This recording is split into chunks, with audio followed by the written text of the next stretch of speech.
Hello दोस्तों, स्वागत है आपका हमारे YouTube चैनल में। तो देखिए, आज चर्चा करनी है।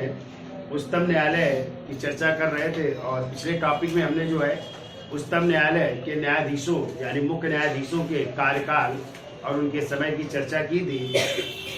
और आज चर्चा करनी है न्यायाधीशों के वेतनमान की, जिसका उल्लेख है अनुच्छेद 125 में। पहले कुछ क्वेश्चन बताइए, फिर आगे चर्चा करते हैं। बताइए, उच्चतम न्यायालय के प्रथम मुख्य न्यायाधीश कौन थे? हीरालाल जे कानिया। और यदि आ जाए वर्तमान में जो है मुख्य न्यायाधीश कौन है, तो डी.वाई. चंद्रचूड़ यानी धनंजय यशवंत चंद्रचूड़। किस क्रम के हैं ये? आप 50वें क्रम के मुख्य न्यायाधीश है। यदि आ जाए सबसे कम समय तक जो है कौन मुख्य न्यायाधीश रहे? कमल नारायण सिंह। कितने दिन रहे? मात्र 18 दिन। और किस क्रम के थे वो? 22वें क्रम के। ठीक है। और आ जाए दूसरे ऐसे कौन मुख्य न्यायाधीश है जो सबसे कम समय तक रहे? तो एस राजेंद्र बाबू, जो मात्र 29 दिन तक जो है सुप्रीम कोर्ट के मुख्य न्यायाधीश है। और ये किस क्रम के हैं? 34वें क्रम के थे। ठीक है। यदि आ जाए प्रथम दलित मुख्य न्यायाधीश कौन बने हैं? तो के.जी. बालकृष्णन, ये दलित मुख्य न्यायाधीश है। क्वेश्चन आ जाए कौन मुख्य न्यायाधीश है जो कार्यवाहक राष्ट्रपति भी बने हैं? एम हिदायतुल्लाह। ठीक है।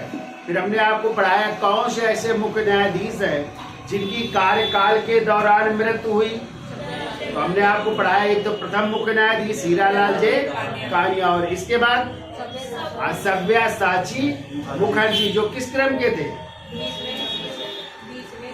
30वें क्रम के थे। वो भी जो है उनकी भी मृत्यु कार्यकाल के दौरान हुई है। ये भी आपको याद रखना है। ठीक है। फिर यदि आ जाए कि स्वतंत्र भारत में पैदा होने वाले कौन मुख्य न्यायाधीश है? एस.एच. कपाड़िया, जो जब भारत स्वतंत्र हुआ तो स्वतंत्रता के समय जो है जन्म लेने वाले ये मुख्य न्यायाधीश है। यदि आ जाए कौन मुख्य न्यायाधीश है जो सिख थे? जगदीश सिंह खेहर। ये क्या थे? सिख संप्रदाय से थे, तो वो जगदीश सिंह खेहर हो जाएंगे। किसने अयोध्या मामले में डिसीजन दिया? उस समय कौन थे मुख्य न्यायाधीश? तो रंजन गंगोई या रंजन गोगोई थे। ठीक है।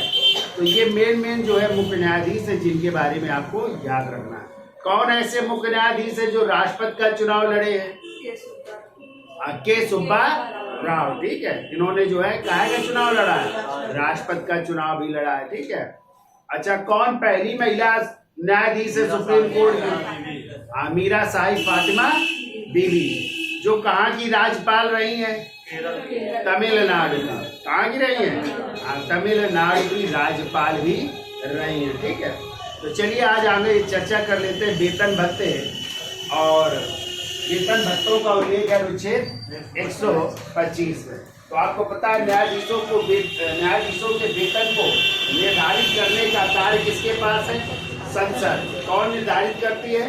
संसद। तो लिखिए पहला पॉइंट कि न्यायाधीशों के वेतनमान को निर्धारित करने का कार्य न्यायाधीशों के वेतनमान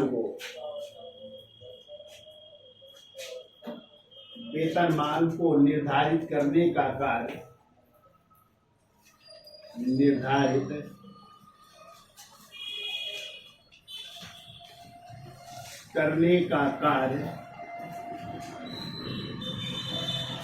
संसद को है। ठीक है।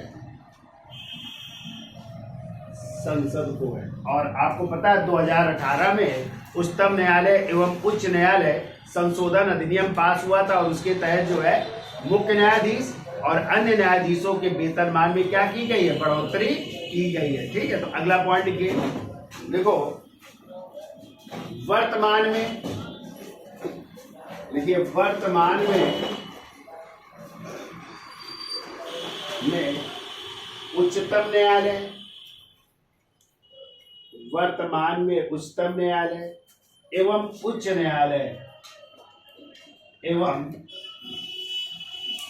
उच्च न्यायालय सेवा शर्त संशोधन अधिनियम, सेवा शर्त संशोधन अधिनियम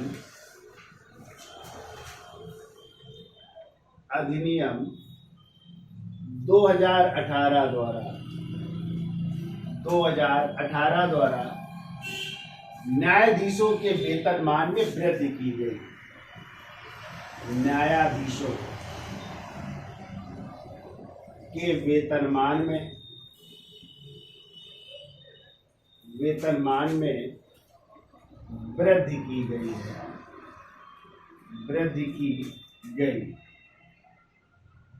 तो देखिए, यदि आ जाए मुख्य न्यायाधीश का वेतनमान कितना हो गया है, तो लिखिए मुख्य न्यायाधीश का वेतनमान,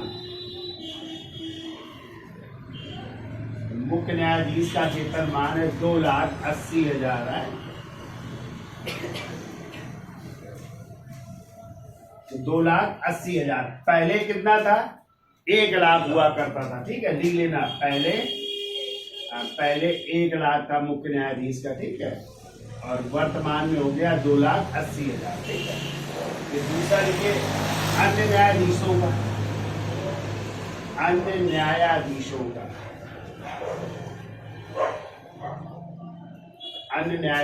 का वेतनमान है।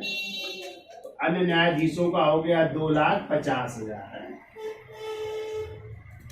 2.50 लाख हो गया। पहले कितना था इनका? तो पहले था इनका 90,000। ठीक है, पहले 90,000, अब हो गया 2,50,000। ये हो गए सुप्रीम कोर्ट के मुख्य न्यायाधीश और अन्य न्यायाधीशों का। यदि कहीं हाई कोर्ट के पूछा जाए तो हाई कोर्ट के मुख्य न्यायाधीश का वेतनमान है 2,50,000 और अन्य न्यायाधीशों का है 2,25,000। तो जब हम हाई कोर्ट पढ़ाएंगे तो वहां पे लिखा देंगे। लेकिन इसी सेवा शर्त अधिनियम के तहत उनका भी वेतनमान बढ़ाया गया है। कब? 2018 साल। ठीक है, तो उनको भी याद रखिएगा। तो हाई कोर्ट के मुख्य न्यायाधीश का कितना? 2,50,000। अन्य न्यायाधीशों का 2,25,000। और ये वेतनमान कब से प्रभावी हो गया है? तो 2016 से। कब से? 2016 से। तो लिख लो, अगला पॉइंट लिखिए। देखिए, यह कानून 1 जनवरी 2016 से, यह कानून 1 जनवरी 2016 से प्रभावी।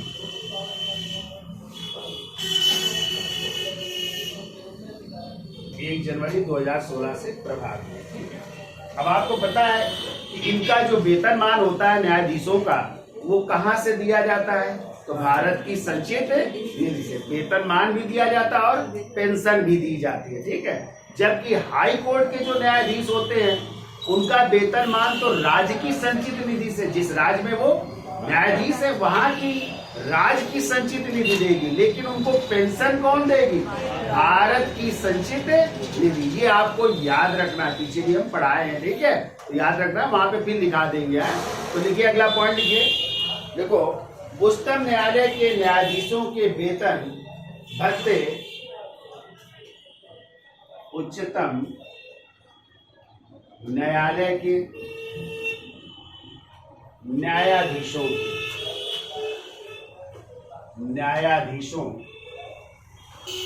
के वेतन भत्ते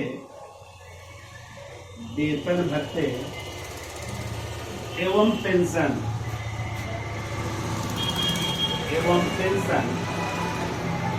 भारत की संचित निधि द्वारा दिए जाते हैं। भारत की संचित निधि, और भारत की संचित निधि का उल्लेख किस अनुच्छेद में है? अनुच्छेद 266 में। ठीक है, तो भारत की संचित निधि द्वारा दिए जाते हैं। ठीक है, ये आप लोगों ने पढ़ा होगा, जब वित्तीय आपात लागू होता है तो वित्तीय आपात का उल्लेख किस अनुच्छेद में है? 360 में। तो वित्तीय आपात के दौरान जो है न्यायाधीशों के वेतनमान में क्या की जा सकती? कटौती की जा सकती। किसकी सिफारिश से? राष्ट्रपति की सिफारिश से। ठीक है, तो आपको पता है अभी भारत में एक बार भी वित्तीय आपात नहीं लागू। तो 3 प्रकार के आपात होते हैं ना। एक राष्ट्रीय आपात होता है जो अनुच्छेद 352 में है, एक होता है राष्ट्रपति शासन जिसका उल्लेख है 356 में, और तीसरा है वित्तीय आपात जिसका उल्लेख है अनुच्छेद 360। ठीक है, तो राष्ट्रीय आपात तो 3 बार लागू हो चुका है, 1965, 1971 और 1975 में। ऐसे जो है राष्ट्रपति शासन भी 100 से ज्यादा बार लागू हो चुका है। उत्तर प्रदेश में 10 बार से अधिक लागू है, 10 बार लागू हो चुका है, लेकिन वित्तीय आपात अभी लागू नहीं हुआ। तो वित्तीय आपात के दौरान जो है इन न्यायाधीशों के वेतनमान में क्या की जा सकती है, कटौती की जा सकती है। देखिए अगला पॉइंट, देखो अनुच्छेद या ऐसा लिखो, जब अनुच्छेद, ऐसा लिखिए, जब अनुच्छेद 360 या ऐसे कह सकते हैं वित्तीय आपात है,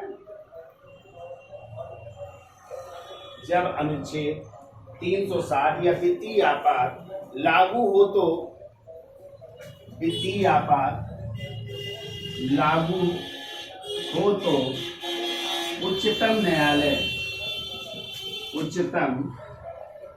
न्यायालय के न्यायाधीशों, चाहे वो मुख्य हो चाहे अन्य भी हो सकते हैं, उच्चतम न्यायालय के न्यायाधीशों के वेतनमान में, न्यायाधीशों के वेतन एवं भत्ते, न्यायाधीशों के वेतन एवं भत्ते को राष्ट्रपति कम करने के निर्देश दे सकते हैं या कटौती करने के निर्देश दे सकते हैं, कम करने के निर्देश दे सकते हैं। तो ये भी आप लोग याद रखिएगा कि आपातकाल के दौरान या वित्तीय आपात के दौरान न्यायाधीशों के वेतनमान में क्या कटौती की जा सकती है, तो क्या बताएंगे, हाँ की जा सकती है। और कौन कर सकता है, राष्ट्रपति कर सकते हैं, निर्देश दे सकते हैं, ठीक है, चाहे वो सुप्रीम कोर्ट के न्यायाधीश हो चाहे हाई कोर्ट के न्यायाधीश हो, उनके वेतनमानों में क्या की जा सकती, कटौती की जा सकती। ठीक है, तो ये है न्यायाधीशों के वेतनमान एवं भत्ते, याद हो जाएगा। ठीक है, अब हेडिंग डाल लीजिए कार्यकारी मुख्य न्यायाधीश जिसका उल्लेख है अनुच्छेद 126। ठीक है, हेडिंग डालिए कार्यकारी मुख्य न्यायाधीश, इसका स्क्रीनशॉट ले लो। तो देखिए अगली हेडिंग डालिए कार्यकारी मुख्य न्यायाधीश की नियुक्ति जिसका उल्लेख है अनुच्छेद 126। तो देखिए जब मुख्य न्यायाधीश क्या हो, उनका पद या तो रिक्त हो या फिर वो क्या हो, अनुपस्थित हो, ठीक है, या फिर वो कार्य करने में क्या हो, अक्षम हो, तो ऐसी स्थिति में राष्ट्रपति जो है कार्यकारी मुख्य न्यायाधीश की नियुक्ति करते हैं। तो क्या कार्यकारी मुख्य न्यायाधीश की नियुक्ति करने के लिए उनको किसी से परामर्श की जरूरत होती है, तो ध्यान रखिएगा किसी से परामर्श की जरूरत नहीं होती। और कोई जो वरिष्ठ न्यायाधीश होता है उसको वो कार्यकारी मुख्य न्यायाधीश के पद पर नियुक्त कर सकते हैं और इसके लिए उनको परामर्श की आवश्यकता नहीं होती। ठीक है, तो जब मुख्य न्यायाधीश का पद क्या हो, रिक्त हो या अनुपस्थित हो या वो कार्य करने में अक्षम हो, तो ऐसी स्थिति में कौन नियुक्त करेगा कार्यकारी मुख्य न्यायाधीश की, राष्ट्रपति करेंगे। लेकिन नियुक्त तो करेंगे तो इसके लिए क्या उनको परामर्श की किसी से जरूरत पड़ेगी, नहीं पड़ेगी। ठीक है, याद हो जाएगा। तो लिखिए, देखो जब मुख्य न्यायाधीश का पद रिक्त हो, जब मुख्य न्यायाधीश का पद रिक्त हो या भी कह सकते हैं अनुपस्थित हो या फिर क्या कह सकते हैं कार्य करने में अक्षम हो, कार्य करने में अक्षम हो, यानी उनका पद रिक्त हो या फिर वो अनुपस्थित हो या कार्य करने में जो है अक्षम हो या अपने कर्तव्यों का पालन करने में क्या हो, असमर्थ हो। ऐसी स्थिति में राष्ट्रपति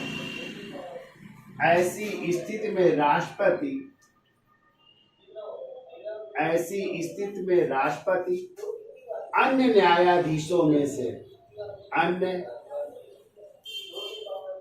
न्यायाधीशों में से अन्य न्यायाधीशों में से किसी को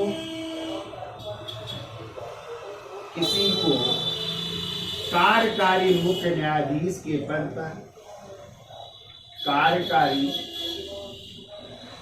मुख्य न्यायाधीश के पद पर नियुक्त कर सकते हैं। कार्यकारी मुख्य न्यायाधीश के पद पर नियुक्त कर सकते हैं, नियुक्त कर सकते हैं। ठीक है।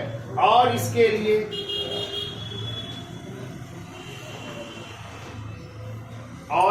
लिए या इस संबंध में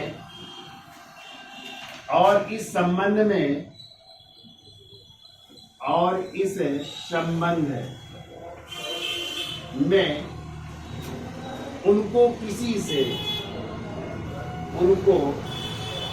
किसी से परामर्श की आवश्यकता नहीं होती है, किसी से परामर्श की आवश्यकता नहीं होती है, नहीं होती। याद हो जाएगा। ठीक है। यानी जब पद रिक्त हो या अनुपस्थित हो या कार्य करने में असमर्थ हो, ठीक है, ऐसी स्थिति में राष्ट्रपति अन्य न्यायाधीशों में किसी एक को कार्यकारी मुख्य न्यायाधीश के पद पर नियुक्त कर सकते हैं। इस संबंध में उनको किसी से परामर्श की आवश्यकता नहीं। ठीक है। अब हेडिंग डाल लीजिए, तदर्थ न्यायाधीशों की नियुक्ति। तदर्थ या इसी को अस्थायी भी कह सकते हैं, या एडहॉक भी इंग्लिश में कह सकते हैं। तदर्थ या अस्थायी न्यायाधीशों की नियुक्ति, अस्थायी न्यायाधीशों की नियुक्ति। और इसका उल्लेख है अनुच्छेद 127 में। तो तदर्थ या अस्थायी न्यायाधीशों की नियुक्ति। ठीक है। तो देखो, जब सुप्रीम कोर्ट में न्यायाधीशों की कमी हो, ठीक है, और कार्य बहुत करना हो, ठीक है, पड़े पेंडिंग में जो है विवाद पड़े हुए, उनका निपटारा नहीं हो रहा, डिसीजन नहीं हो रहा है, तो ऐसी स्थिति में मुख्य न्यायाधीश, कौन? मुख्य न्यायाधीश किसकी सलाह से? राष्ट्रपति की सलाह से। यानी राष्ट्रपति से क्या लेंगे? अनुमति लेंगे, उनसे सलाह लेंगे, तब वो तदर्थ न्यायाधीशों की नियुक्ति कर सकते हैं। तो यहाँ पे कौन कर रहा है? देखो, मुख्य न्यायाधीश तो कर रहे हैं, लेकिन किसकी सलाह ले रहे हैं? पहले राष्ट्रपति की सलाह लेंगे, तब वो तदर्थ न्यायाधीशों की नियुक्ति कर सकते हैं। ठीक है। तो ये याद हो जाएगा। और पता है, ये तदर्थ न्यायाधीशों की जो ये प्रक्रिया है या नियुक्ति का प्रावधान है, कहाँ के संविधान से लिया गया है? तो फ्रांस के। कहाँ के? ये भी याद रखिएगा, तदर्थ न्यायाधीशों की नियुक्ति का प्रावधान जो है फ्रांस के संविधान से लिया गया है। साथ में ये भी याद रखना है कि तदर्थ न्यायाधीशों की नियुक्ति केवल सुप्रीम कोर्ट में की जाएगी, हाई कोर्ट में इसका प्रावधान नहीं है। यानी केवल कहाँ पे प्रावधान है? उच्चतम न्यायालय में है, हाई कोर्ट में या उच्च न्यायालय में इसका प्रावधान नहीं। क्लियर? चलो लिख लो। देखिए, जब किसी, या ऐसे लिख लो, उच्चतम न्यायालय के किसी सत्र को, उच्चतम न्यायालय के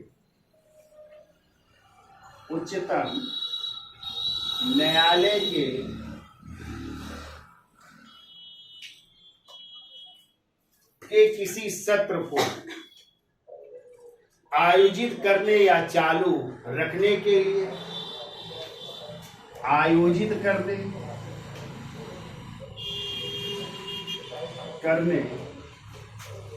या चालू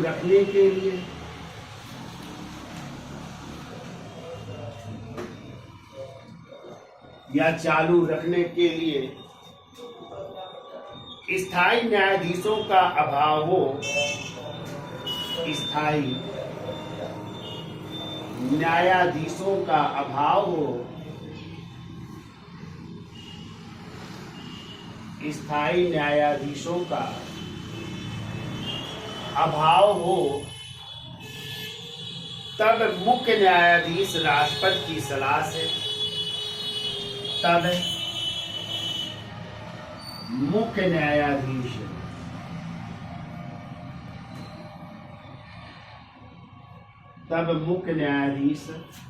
राष्ट्रपति की सलाह से, राष्ट्रपति की सलाह से तदर्थ न्यायाधीशों की, तदर्थ न्यायाधीशों की नियुक्ति कर सकते हैं, नियुक्ति कर सकते हैं। देखिए, यथार्थ न्यायाधीशों की नियुक्ति कर सकते हैं।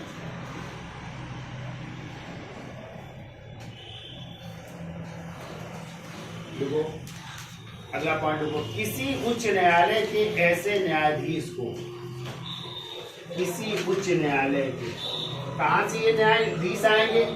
किसी उच्च न्यायालय में, देखो किसी उच्च न्यायालय के ऐसे न्यायाधीशों, किसी उच्च न्यायालय के ऐसे न्यायाधीशों को जो उच्चतम न्यायालय का न्यायाधीश, ऐसे न्यायाधीशों को जो उच्चतम न्यायालय का न्यायाधीश बनने की योग्यता रखता हो, बनने की योग्यता रखता हो,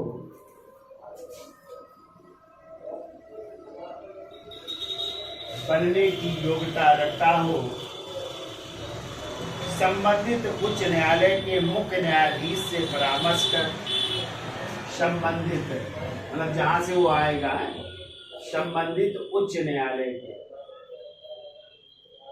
उच्च न्यायालय के मुख्य न्यायाधीश से, मुख्य न्यायाधीश से परामर्श करके, परामर्श करके तदर्थ न्यायाधीश के रूप में नियुक्त कर सकते हैं, तदर्थ न्यायाधीश के रूप में नियुक्त कर सकते हैं, तदर्थ न्यायाधीश के रूप में नियुक्त कर सकते हैं।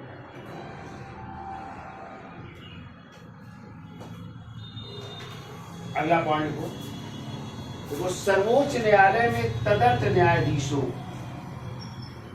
सर्वोच्च न्यायालय में तदर्थ न्यायाधीशों,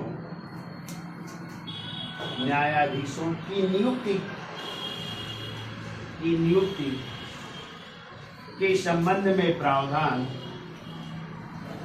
नियुक्ति के संबंध में प्रावधान कहाँ के संविधान से है? तो लिख लो, फ्रांस के संविधान से लिया गया, फ्रांस के संविधान से लिया गया। तो फ्रांस के संविधान से ये लिया गया तदर्थ न्यायाधीशों की नियुक्ति का प्रावधान, इसको याद रखिएगा। तो देखिए अगला पॉइंट को देखो, तदर्थ न्यायाधीशों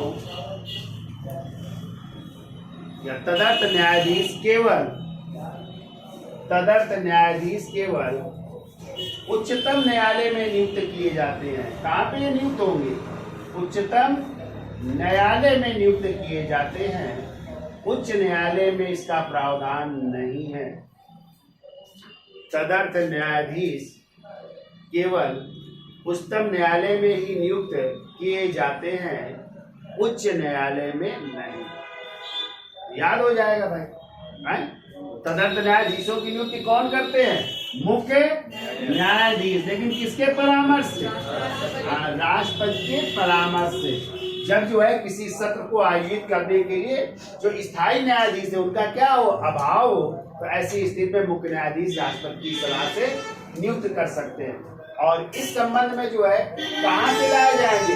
उच्च न्यायालय के न्यायाधीशों में से, ठीक है, जो उच्चतम न्यायालय का क्या बनने की, न्यायाधीश बनने की योग्यता रखते हो, उनको जो है यहाँ पे नियुक्त किया जाएगा। और इसके संबंध में उस उच्च न्यायालय के मुख्य न्यायाधीश से क्या ली जाएगी, परामर्श भी लिया जाएगा। ठीक है, फिर हमने बताया जो है ये सर्वोच्च न्यायालय के तदर्थ न्यायाधीशों की नियुक्ति का प्रावधान कहाँ के संविधान से प्रेरित है, तो फ्रांस के संविधान से प्रेरित है। और साथ में भी याद रखिएगा, तदर्थ न्यायाधीशों की नियुक्ति केवल उच्चतम न्यायालय में की जाएगी, उच्च न्यायालय में नहीं। क्लियर, इसका स्क्रीनशॉट ले लो। ये आगे चलते हैं कि न्यायाधीशों की सेवानिवृत्त का उल्लेख है।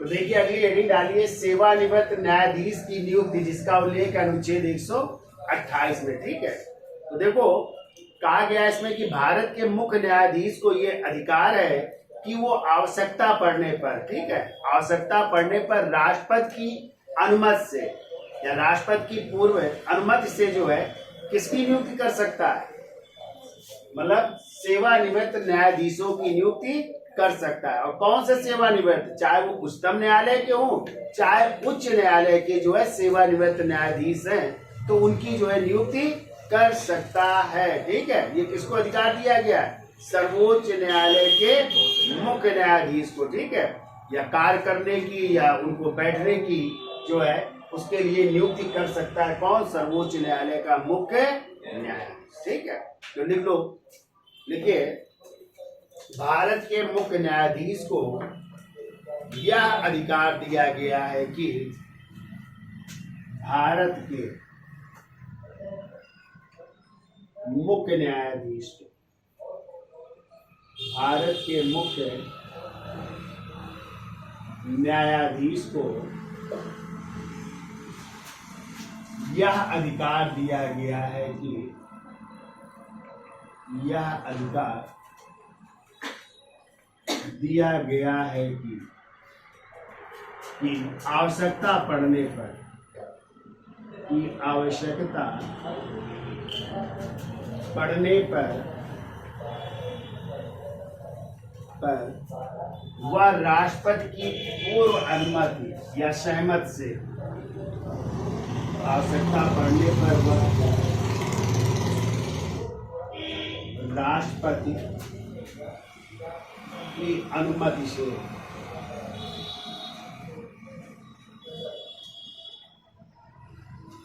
राष्ट्रपति की अनुमति से उच्चतम न्यायालय या उच्च न्यायालय के,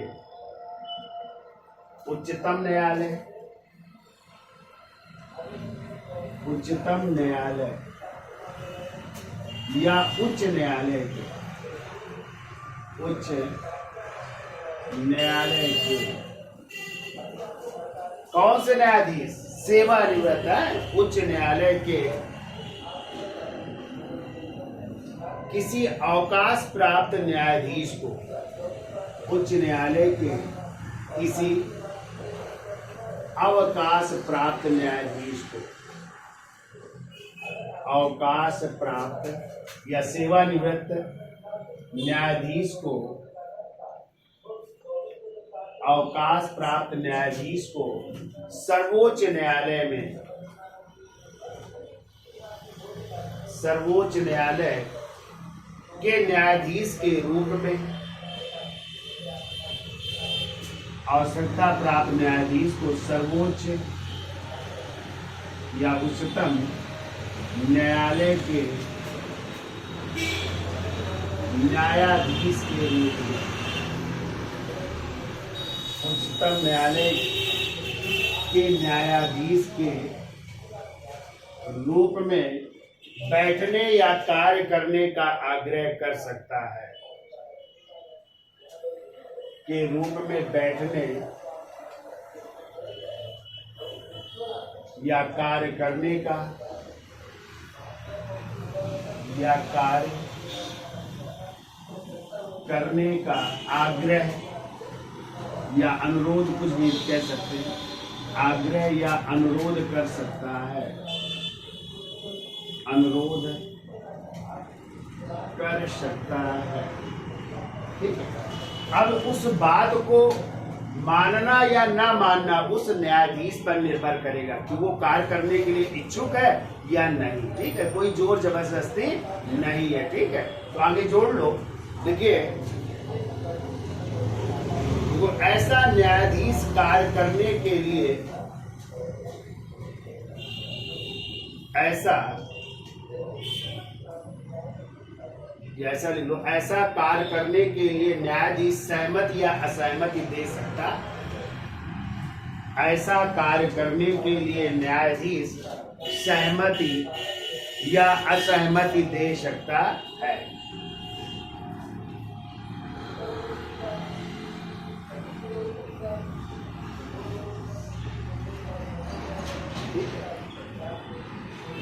तो वो सहमत भी दे सकता है और असहमत भी हो सकता है। ठीक है, अगला पॉइंट लिखो तदर्थ न्यायाधीश। जो भी आप पीछे लिख करके आए हो, लिखो तदर्थ न्यायाधीश एवं सेवानिवृत्त न्यायाधीश। जो अभी ये सेवानिवृत्त होने के बाद बन रहे हैं, सेवानिवृत्त न्यायाधीश। वो तदर्थ न्यायाधीश एवं सेवानिवृत्त न्यायाधीश के वेतनमान को निर्धारित करने का अधिकार।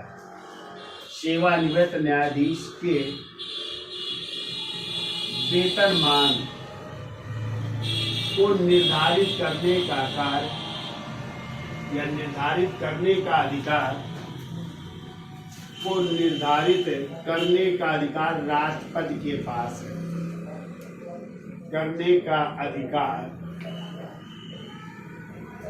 राष्ट्रपति के पास, राष्ट्रपति के पास। ठीक है, तो तदर्थ न्यायाधीशों का और किसका, ये सेवानिवृत्त होने के बाद जो न्यायाधीश बन रहे हैं उनके वेतनमान को निर्धारित करने का अधिकार किसके पास है, भारत के राष्ट्रपति के पास। ठीक है, अब हेडिंग डाल दीजिए। आपको पता है सर्वोच्च न्यायालय एक अभिलेखीय न्यायालय है। कैसा न्यायालय है, अभिलेखीय न्यायालय है, जिसका उल्लेख अनुच्छेद 129। हेडिंग डालिए, अभिलेखीय न्यायालय अनुच्छेद 129। अगली हेडिंग डाल लीजिए, अभिलेखीय न्यायालय अनुच्छेद 119। तो आपका सुप्रीम कोर्ट जो है ये क्या है, अभिलेखीय न्यायालय है। यानी इसके द्वारा जो निर्णय दिए जाएंगे वो अन्य अदालतों में साक्ष्य के रूप में क्या किए जाएंगे, स्वीकार किए जाएंगे। ठीक है, तो देखो पहला पॉइंट तो ये लिखिए। देखो, उच्चतम न्यायालय एक अभिलेखीय न्यायालय है। उच्चतम न्यायालय एक अभिलेखीय न्यायालय है। एक अभिलेखीय न्यायालय है, एक अभिलेखीय न्यायालय है। आगे लिखो, इसके द्वारा दिए गए निर्णय, इसके द्वारा दिए गए निर्णय, इसके द्वारा दिए गए निर्णय अन्य अदालतों में दिए गए निर्णय अन्य अदालतों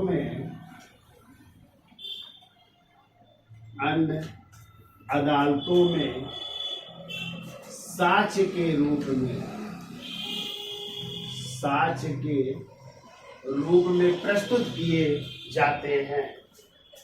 साक्ष्य के रूप में प्रस्तुत किए जाते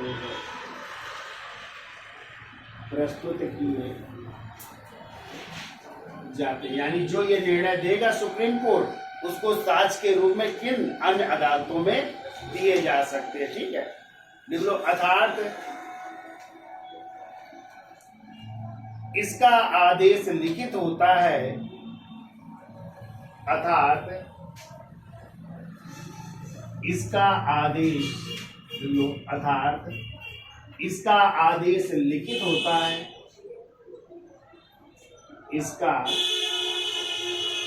आदेश लिखित होता है जो नीचे की अदालतों को या जो नीचे के न्यायालयों के लिए बाध्यकारी होता है। जो नीचे के न्यायालयों के लिए, जो नीचे के न्यायालयों के लिए बाध्यकारी होता है, यानी इनका आदेश मानना ही पड़ेगा सुप्रीम कोर्ट को, सुप्रीम कोर्ट के आदेश को निचली अदालतों को, न्यायालय जो नीचे के न्यायालयों के लिए बाध्य होता है, ठीक है, बाध्य होता है, ठीक है। तो अगली हेडिंग डालिए, उच्चतम न्यायालय का स्थान परिवर्तन जिसका उल्लेख अनुच्छेद 130 में। तो देखिए लिखिए, अनुच्छेद 130 के अनुसार, अनुच्छेद 130 के अनुसार भारत का उच्चतम न्यायालय, भारत का उच्चतम न्यायालय कहाँ होगा? दिल्ली में होगा, ठीक है, या दिल्ली में स्थित होगा। भारत का उच्चतम न्यायालय दिल्ली में स्थित होगा, ठीक है। लेकिन देखो, मुख्य न्यायाधीश, लेकिन मुख्य न्यायाधीश, मुख्य न्यायाधीश राष्ट्रपति की अनुमति से, राष्ट्रपति की अनुमति से उच्चतम न्यायालय का, उच्चतम न्यायालय का स्थान परिवर्तन कर सकता है, स्थान परिवर्तन कर सकता है, ठीक है। उच्चतम न्यायालय का स्थान परिवर्तन कर सकता है,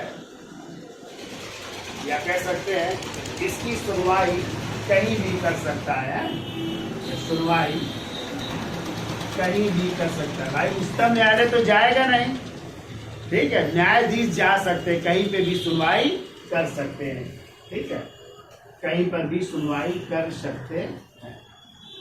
जैसे अभी तक 2 बार हो चुका है, तो एक बार जो है, 2 बार परिवर्तित हुआ है उच्चतम न्यायालय का स्थान परिवर्तन। एक बार श्रीनगर में किसी मामले को लेकर के डिसीजन हुआ था, दोबारा जो है हैदराबाद में, हैदराबाद में भी इसकी बैठक हो चुकी है, ठीक है। तो 2 बार स्थान परिवर्तन किया गया है, किसका? उच्चतम न्यायालय का, यानी इनकी सुनवाई जो है दिल्ली की जगह कहाँ पे की गई है? श्रीनगर और हैदराबाद, ठीक है। तो इसका उल्लेख किस अनुच्छेद में? 130। तो ऐसे तो कहा गया उच्चतम न्यायालय कहाँ पे स्थित होगा? दिल्ली में, लेकिन सुनवाई के लिए जो है मुख्य न्यायाधीश राष्ट्रपति की अनुमति से इसका स्थान परिवर्तन कर सकते हैं, जैसे अब तक 2 बार हो चुका है, एक श्रीनगर में और एक हैदराबाद, ठीक है, याद हो जाएगा। अब हेडिंग डाल लीजिए, प्रारंभिक क्षेत्राधिकार या आरंभिक अधिकारिता अनुच्छेद 131। इसका स्क्रीनशॉट ले लो कि आगे चलते हैं। तो देखिए हेडिंग डालिए, प्रारंभिक क्षेत्राधिकार या आरंभिक अधिकारिता अनुच्छेद 131, ठीक है। यानी किसी मामले पर जो है आप लोग जो है कहाँ पे अपना अपील दे सकते हैं? सुप्रीम कोर्ट में दे सकते हैं। तो कौन से वो अधिकार है जिसके तहत आप लोग जो है प्रारंभिक क्षेत्राधिकार जो है सुप्रीम कोर्ट में अपनी अपील दायर कर सकते हैं? तो लिखिए, पहला पॉइंट तो लिखिए, देखो, निम्न परिस्थितियों में या निम्न स्थितियों में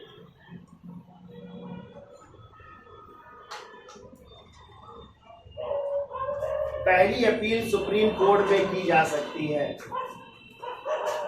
निम्न स्थितियों में, निम्न स्थितियों में पहली अपील सुप्रीम कोर्ट में की जा सकती है। पहली अपील सुप्रीम कोर्ट में की जा सकती है,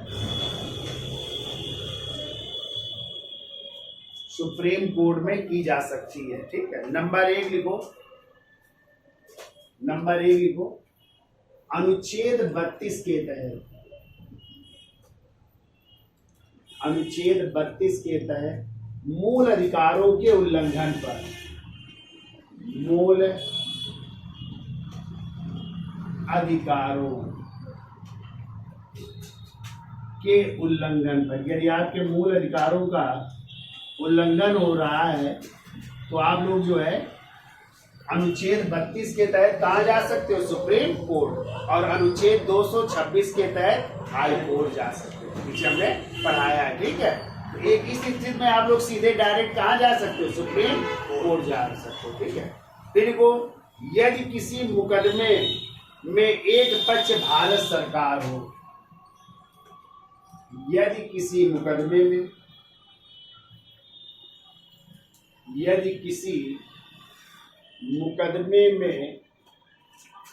एक पक्ष भारत सरकार हो, भारत सरकार है एक मुकदमे में, तो भी आप डायरेक्ट कहाँ जा सकते हो? सुप्रीम कोर्ट जा सकते हैं, ठीक है। तीसरा देखो जब दो राज्यों के बीच विवाद हो, जब दो राज्यों के बीच विवाद हो तो इस स्थिति में भी जो है आप लोग या वो राज्य जो है सीधे कहाँ जा सकते हैं? सुप्रीम कोर्ट जा सकते हैं, ठीक है। फिर वो चौथा नंबर देखो राष्ट्रपति व उपराष्ट्रपति के जो चुनाव संबंधी विवाद नहीं होते हैं, कोई चुनाव से संबंधित विवाद हो गया, इस स्थिति में भी जो है सुप्रीम कोर्ट जा सकते हैं। तो लिख लो राष्ट्रपति व उपराष्ट्रपति के चुनाव संबंधी विवाद, उपराष्ट्रपति के चुनाव संबंधी विवाद,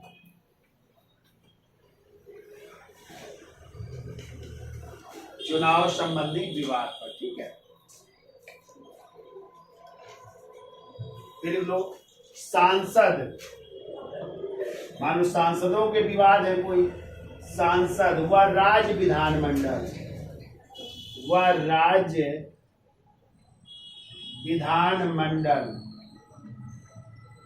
के चुनाव संबंधी विवाद है, के चुनाव संबंधी विवाद, के चुनाव संबंधी विवाद नहीं, कभी भी लोकसभा का चुनाव होता है या सांसदी का ना, या राज्यसभा का चुनाव होता है, तो वो भी विवाद के खिलाफ आप लोग या विवाद के तहत जो है कहाँ जा सकते हैं? Supreme court. या इनका कोई मामला है राज्य के चुनाव का ना, विधायक का, एमएलए और एमएलसी का कोई विवाद है, तो वो भी लोग कहाँ जा सकते हैं? सीधे सुप्रीम कोर्ट जा सकते हैं। इसको कहते हैं प्रारंभिक क्षेत्राधिकार या आरंभिक अधिकारता, जिसका उल्लेख है अनुच्छेद 131 में। अब हेडिंग डालिए अपीलीय क्षेत्राधिकार, अनुच्छेद 132 अपीलीय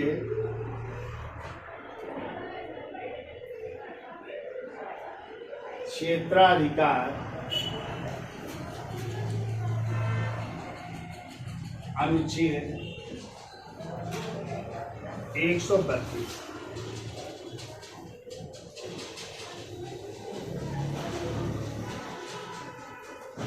देखो दीवानी मामलों में उच्च न्यायालय के, दीवानी मामलों में किसी उच्च न्यायालय, दीवानी मामलों में किसी उच्च न्यायालय के अंतिम आदेश की अपील, उच्च न्यायालय के अंतिम आदेश की अपील कहां पे की जा सकती है? सुप्रीम कोर्ट में की जा सकती है, ठीक है। अंतिम आदेश की अपील उच्चतम न्यायालय में की जा सकती है, उच्चतम न्यायालय में की जा सकती। तो दीवानी मामले का मतलब समझ रहे हो? जमीन संबंधी विवाद या भू राजस्व से संबंधित यदि कोई विवाद है, आपको लग रहा है कि हम हाई कोर्ट के जो है डिसीजन से संतुष्ट नहीं है, तो आप लोग कहाँ जा सकते हो? सुप्रीम कोर्ट जा सकते हैं। ठीक है, वो मामले किससे होंगे? दीवानी। तो दो प्रकार के होते हैं न्यायालय ना, दीवानी और फौजदारी। तो दीवानी मामले वे होते हैं जो भूमि से, जमीन जायदाद से या राजस्व से जुड़े मामले होते हैं। और फौजदारी आप लोग समझते ही हो, लड़ाई झगड़ा, मारपीट, किसी को मार देना, वो कैसे मामले हैं? फौजदारी। तो कोई दीवानी मामले है जिसका जो है डिसीजन किसने दिया? हाई कोर्ट ने।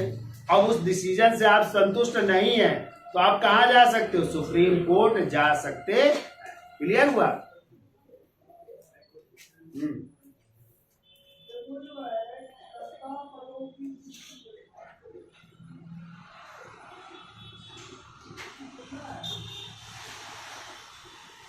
इतना लिख लीजिए। हेडिंग डाल लीजिए, परामर्श संबंधी क्षेत्राधिकार या सलाहकारी क्षेत्राधिकार जिसका उल्लेख है अनुच्छेद 143 में। और ये प्रावधान लिया गया है, लिख लेना, कनाडा के संविधान से। कहां से लिया गया है?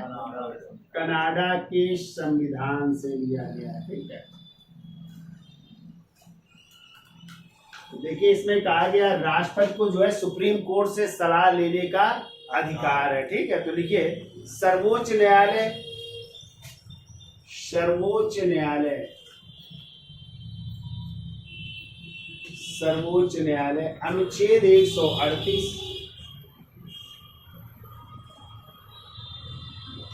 व अनुच्छेद 143 के तहत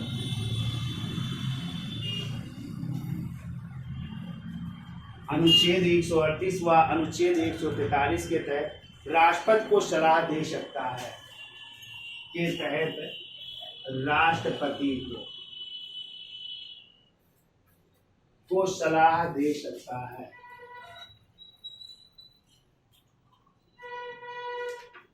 सलाह दे सकता है।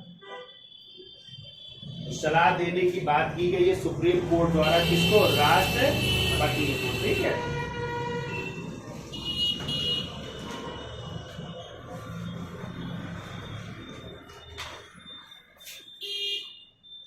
देखो अनुच्छेद 138 के तहत दी गई सलाह वास्तव में अनुच्छेद 138 के तहत दी गई सलाह वास्तव में एक निर्णय होता है। दी गई सलाह वास्तव में एक निर्णय होता है। वास्तव में एक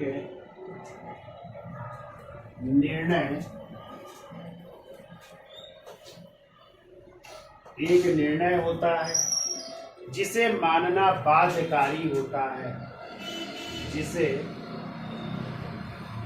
मानना बाध्यकारी होता है, यानी राष्ट्रपति अनुच्छेद 138 के तहत जो सुप्रीम कोर्ट सलाह देगा वो क्या होता है? बाध्यकारी होता है, क्योंकि ये एक क्या होता है? निर्णय होता है। ठीक है, इसलिए क्या होगा? बाध्यकारी होगा। ठीक है, जबकि लिख लो अनुच्छेद 143 के तहत,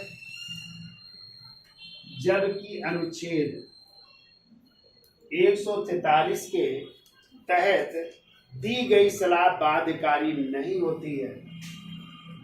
के तहत दी गई सलाह बाध्यकारी नहीं होती है।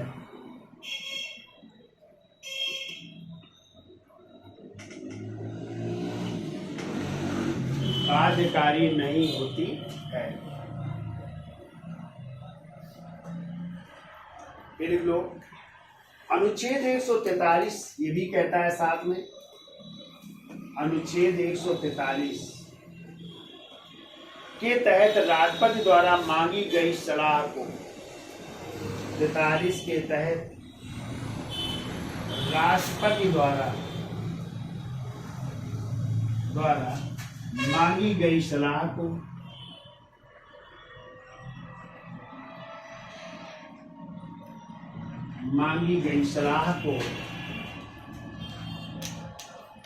देने के लिए सुप्रीम कोर्ट बाध्य है। मांगी गई सलाह को देने के लिए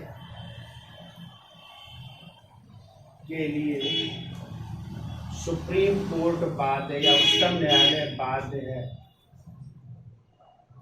सुप्रीम कोर्ट बाध्य। यदि राष्ट्रपति सुप्रीम कोर्ट से सलाह मांगते हैं तो सुप्रीम कोर्ट को सलाह देनी पड़ेगी। ठीक है, तो याद हो जाएगा। क्यों भाई? है? इतना आपको ये याद रखना है। ठीक है,